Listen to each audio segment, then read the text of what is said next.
Yandım bittim gül, dertlilere şahbaz edin kul, şu aşkın ateşi.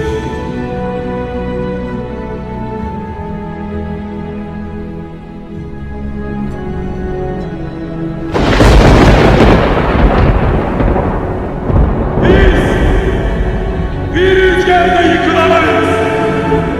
Biz ilk fırtınada yok olamayız. Biz bir boranla yok olamayız. Bizim bu toprağa düşmüş gözyaşımız, alın terimiz var. Bizim bir davamız var. Her kim Yüce Allah'ın davasına inanır, ona kıymet verirse, bilsin ki bu dava kıyamete dek yaşayacak ve yaşatılacaktır. Zira vakit intikam vakti. Dişimiz kan akar.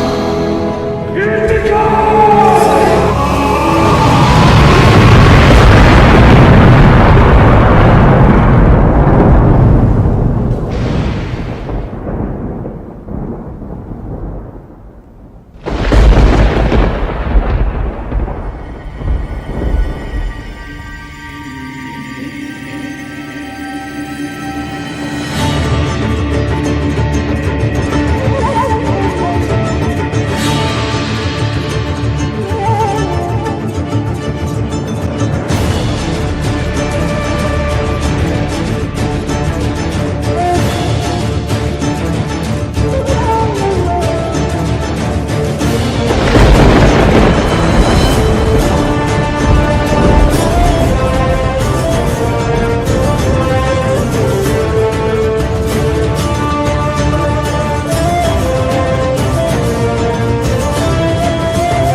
Pusuya düşürdük, baskın uğradık.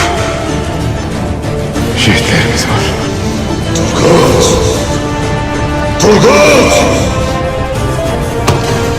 Tahtas beni tespit edecek. O kefene bulunup bana getirilecek. Anladın mı?